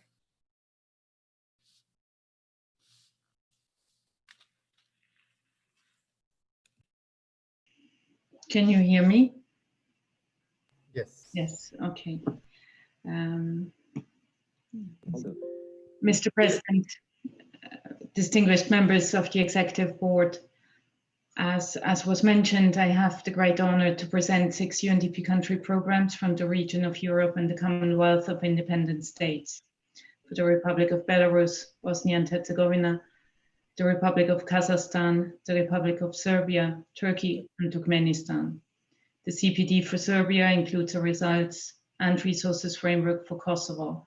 And I'm noting again that references to Kosovo shall be understood to be in the context of UN Security Council Resolution 1244. At the outset, I would like to thank all national and international partners for the excellent cooperation and their substantive engagement in consultations and preparations of these country programs. Even though all mentioned countries whose CPDs are presented today are now in the upper middle income category and have very high levels of human development, there remain a number of challenges that impact their economic, social, and environmental sustainability. There has been much progress over the last decades in terms of investing in people's capacities, institutional development, and creating stronger democratic institutions. Policymakers increasingly focus today on persistent inequalities, social exclusion, vulnerabilities, and social cohesion, as well as on mega trends like migration, urbanization, and climate crisis. The attention is also shifting more towards long-term perspectives and multi-sectoral responses in order to ensure that growth is sustainable, inclusive, and sufficiently dynamic to escape from middle-income country traps. The country programs presented today distinctly outline UNDP's contribution towards nationally appropriate solutions. They are closely aligned with national development priorities and strategies. All CPDs build on the findings and recommendations of independent evaluations. All are fully aligned with the UN cooperation frameworks, as was mentioned by the Associate Administrator at the outset of this session, and all are based on extensive consultations with the partners in civil society and are informed by lessons learned emerging from UNDP's internal program and project level monitoring framework. Mr. President, the finalization of the draft CPDs presented today coincided with the onset of the COVID-19 pandemic. The documents therefore include policy and program interventions to address socioeconomic impact of COVID-19 in both the short and the longer term. You will note a stronger focus on employment and livelihoods of vulnerable groups, access to social services and social protection, disaster risk reduction, and financing strategies. Another common feature of the draft CPDs is the systematic emphasis of economic and political empowerment of women, as well as the integration of specific actions and approaches that would benefit women in all programmatic outcomes across the CPDs. Other key areas of engagement are youth, developing entrepreneurship, skills, and knowledge for future jobs. The new CPDs have an expanded focus on green and inclusive economy, strengthening national capacities for nature protection, adaptation and mitigation in terms of climate change, and supporting the countries to turn the environmental and climate change challenges into economic opportunities, as was emphasized by the administrator this morning. Leveraging digital transformation as a sustainable development pathway and harnessing innovation as a driver of development underpin UNDP's programmatic approach in all 6 country programs, as is the spirit of Next Gen UNDP.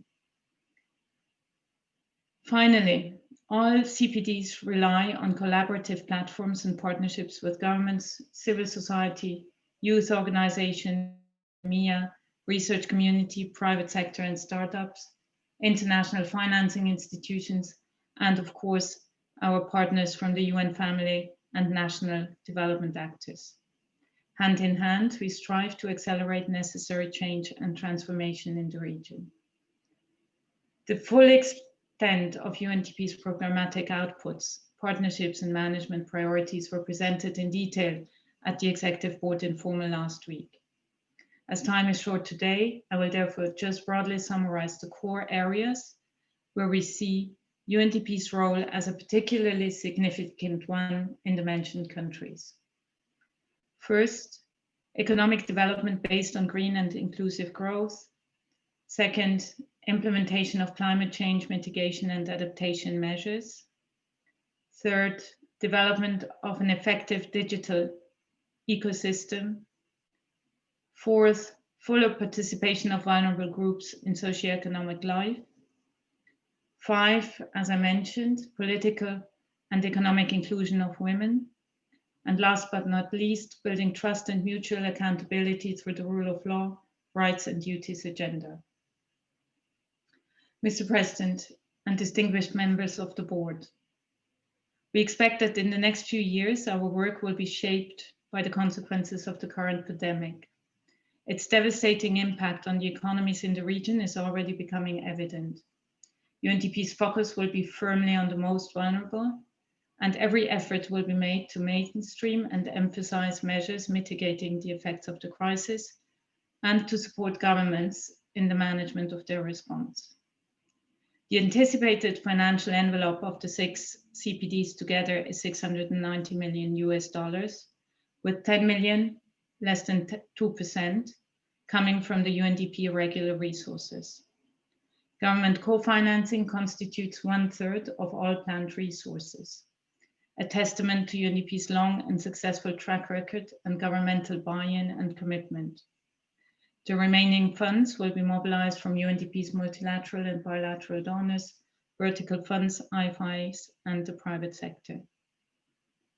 The CPDs are an ambitious attempt at identifying priority initiatives and programs that the country offices will undertake. At the same time, we all know that planning a 5-year program must allow for flexibility and adaptation in the rapidly changing world of today. Therefore, UNDP's offer will continue to evolve as countries identify new priorities around the implementation of SDGs and as the new UNDP strategic plan takes shape. I'm grateful to the Executive Board for its consideration of the 6 draft CPDs for Belarus, Bosnia and Herzegovina, Kazakhstan, Serbia, Turkey, and Turkmenistan, and look forward to your continued partnership and support in these countries and in the Europe and Central Asia region as a whole. I thank you very much. I thank the Regional Director for Europe and Commonwealth States, and I will invite comments and questions from the membership. I now invite the Deputy Permanent Representative of Belarus to is the PR, sir. The Permanent Representative of Belarus to take the floor.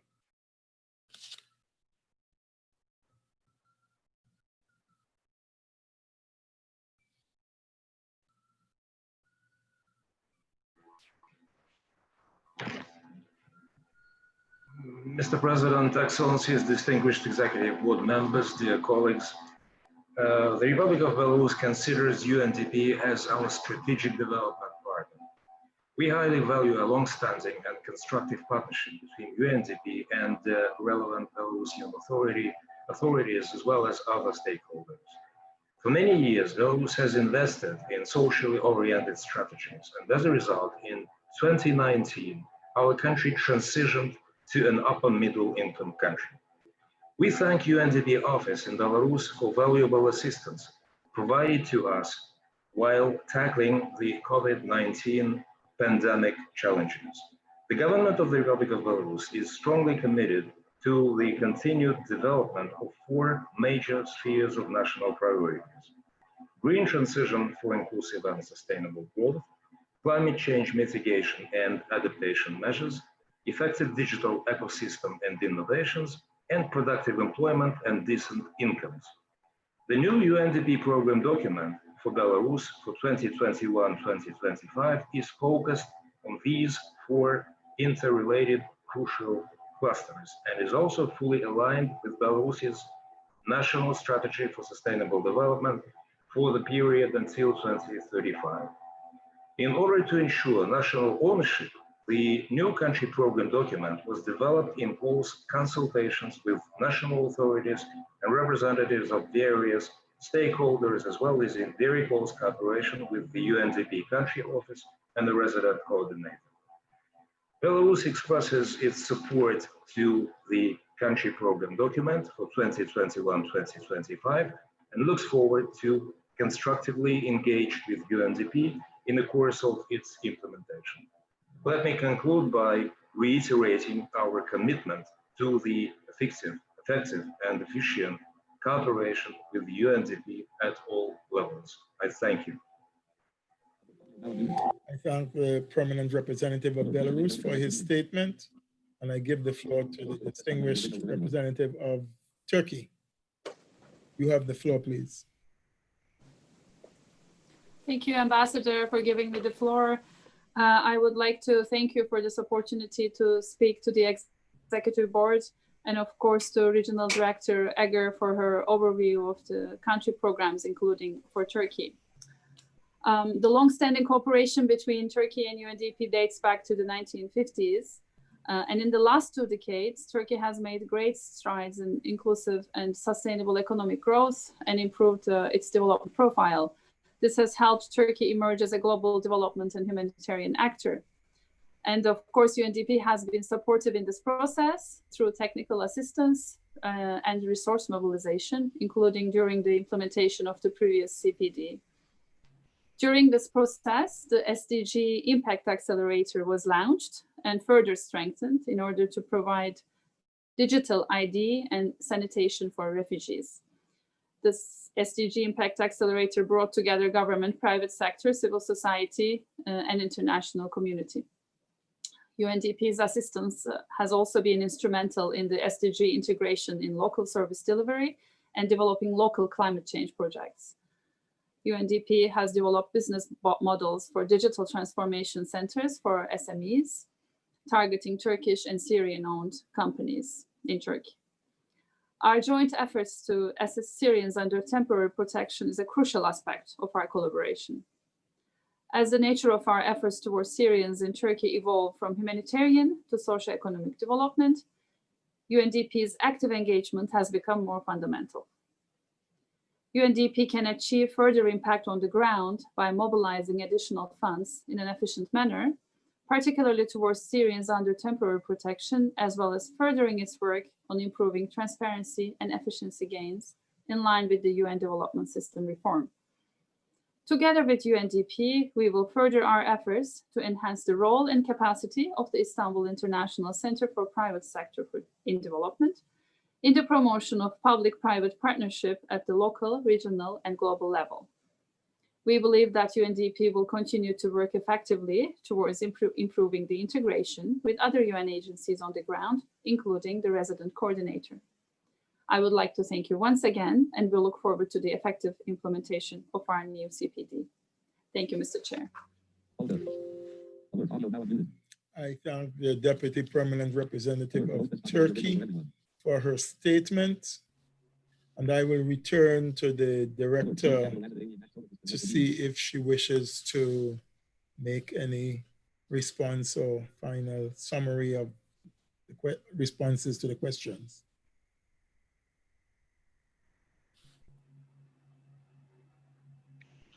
Thank you, Mr. President. I would just wish to thank again all our national and international partners who have greatly contributed to the development of the CPDs. And I thank the colleagues for the statements and all representatives in New York and their teams for their always close and excellent cooperation. Thank you very much, Mr. President. I thank you for your response. I thank you for your commitment. I know it's quite late in your part of the world at this time, so thank you for staying with us. Colleagues, this concludes our review of the country program documents for Belarus, Bosnia and Herzegovina, Kazakhstan, Serbia, including the results and resources framework for Kosovo, noting that references to Kosovo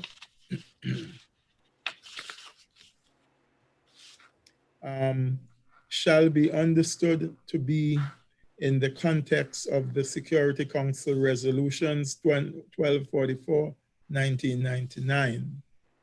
Turkey and Turkmenistan also in accordance with the Executive Board Decision 2014/7. May I take it, colleagues, that the country program documents may be approved? There appears to be no objections, so decided. Finally, my distinguished delegates and friends, we will now move to the Latin America and Caribbean region. I will give the floor to Mr. Luis Felipe Calvo,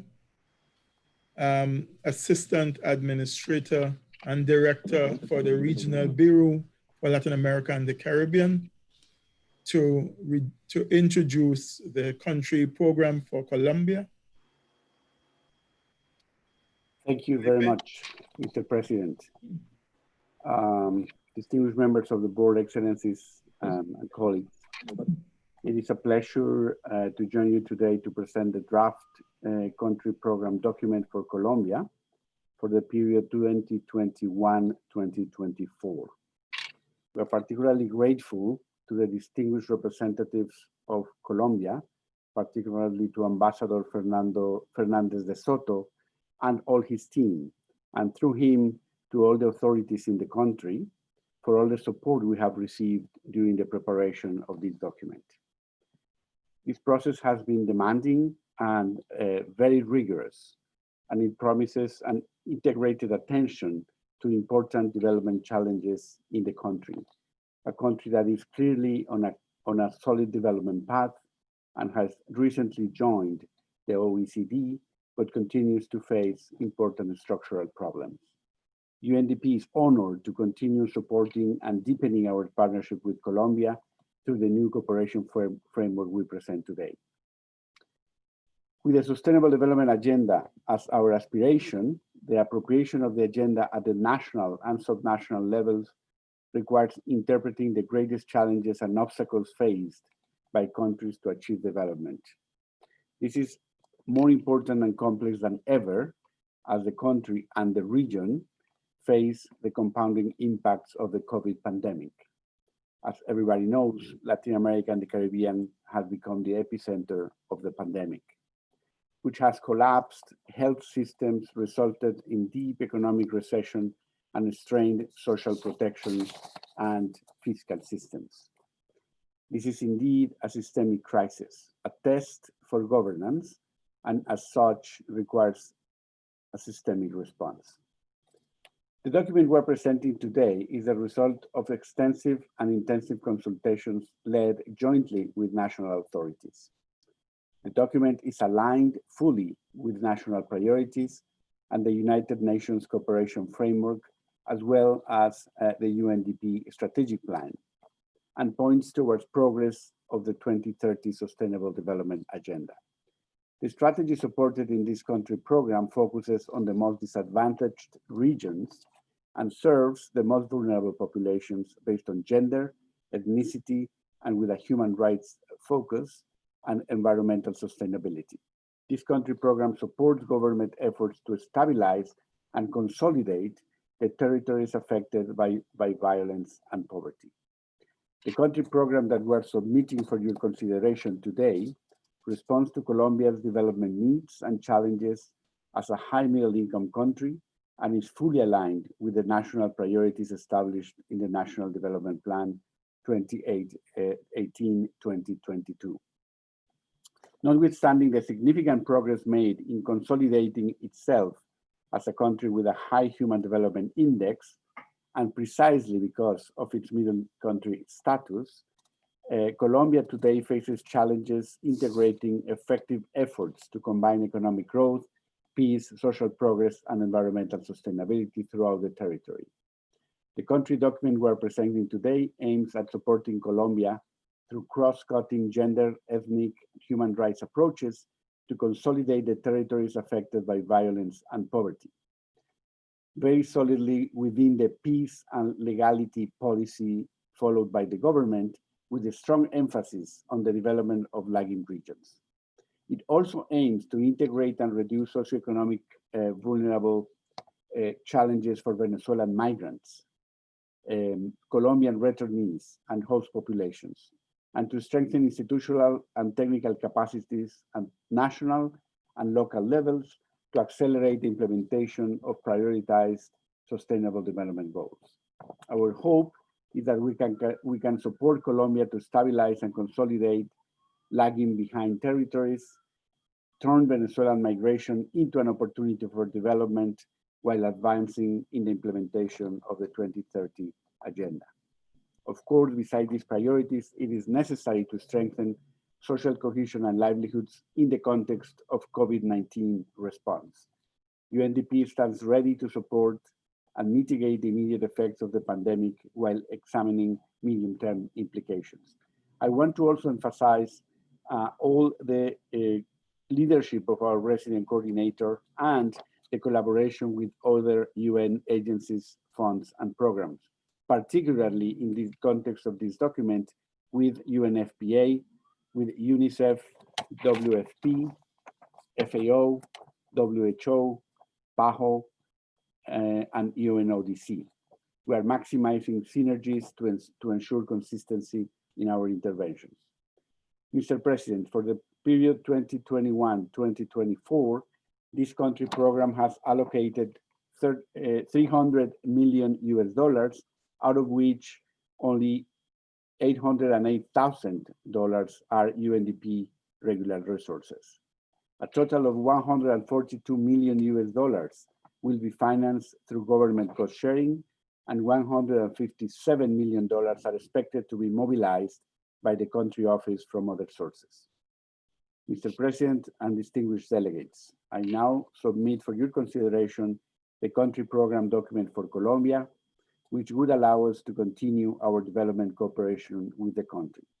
I welcome your comments and questions. Thank you very much for your attention.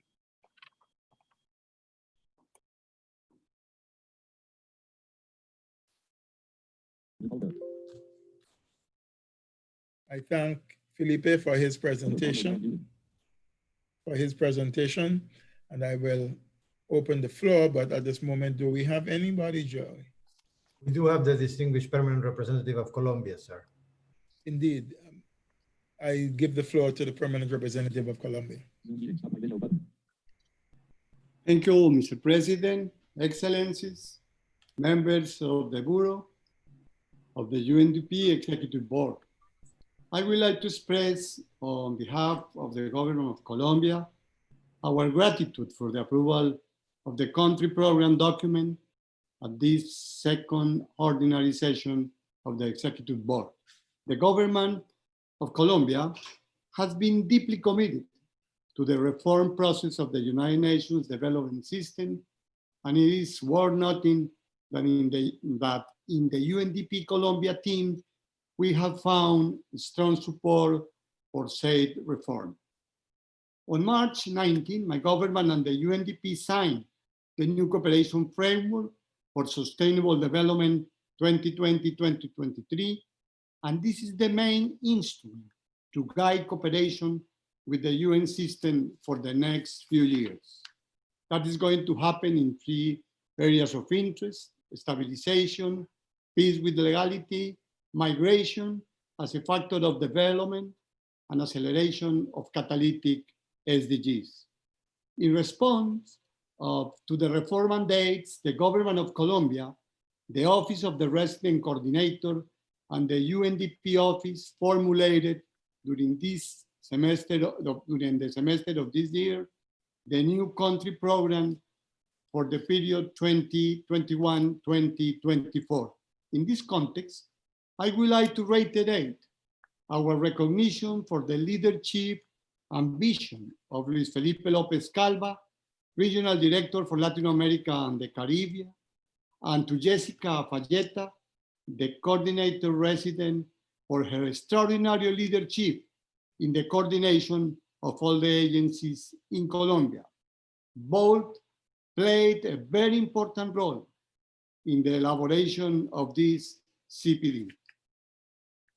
There is no doubt that this CPD is aligned with the strategic areas agreed, as well with other key instruments, so that the National Development Plan of my country, with the UNDP Global Strategy Plan and the recent National Strategy for the Response of COVID-19. The CDP leads to a territorial concentration of field work that we hope will allow a greater impact. In these areas, the government of Colombia is already making an important interinstitutional coordination effort at national and territorial levels. The government of Colombia recognizes UNDP as a key ally to support national efforts in responding to the various challenges that my country faces in terms of sustainable development. UNDP's mandate to reduce poverty and inequalities, coupled with its expertise on the ground, represents a true competitive advantage with add value for our government.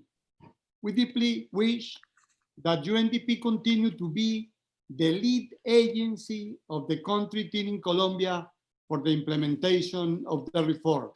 This in order to minimize duplication of activities and resources, as well as to promote interagency work under a demand approach based on the priorities of the national government. I am grateful once again for the work of all those who made this new country program document for Colombia possible. Thank you very much. I thank the distinguished permanent representative of Colombia for his statement.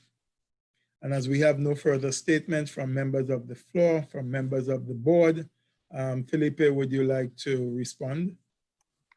No, just want to thank all the delegates and certainly Ambassador Fernandez de Soto for his support and his kind words. Thank you, Felipe, and thank you for your consideration. Colleagues, this concludes our review of the country program documents for Colombia. In accordance with Executive Board Decision 2014/7, may I take it that the country program document may be approved? There is no objections, so decided. Congratulations. Finally, this time, if I hear no objections, may I also take it that the Executive Board wishes to take note of the first 2-month extension of the country program for China and the first 1-year extension of the country program for Bahrain, Cameroon, El Salvador, Guinea-Bissau, Libya. These are already approved by the administrator and presented in document DP/2020/23 and DP 2020/23/144.1. I see no objections. It is so decided. This, distinguished colleagues, brings us to the consideration of the end of consideration of agenda item 9, UNDP's country programs and related matters.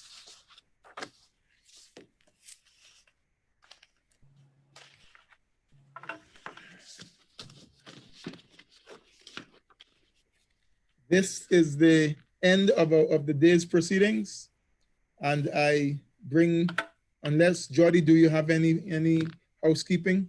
No, sir, nothing. Thank you very much. I bring this meeting to a close for the day. The meeting is now adjourned. Thank you. Thank you.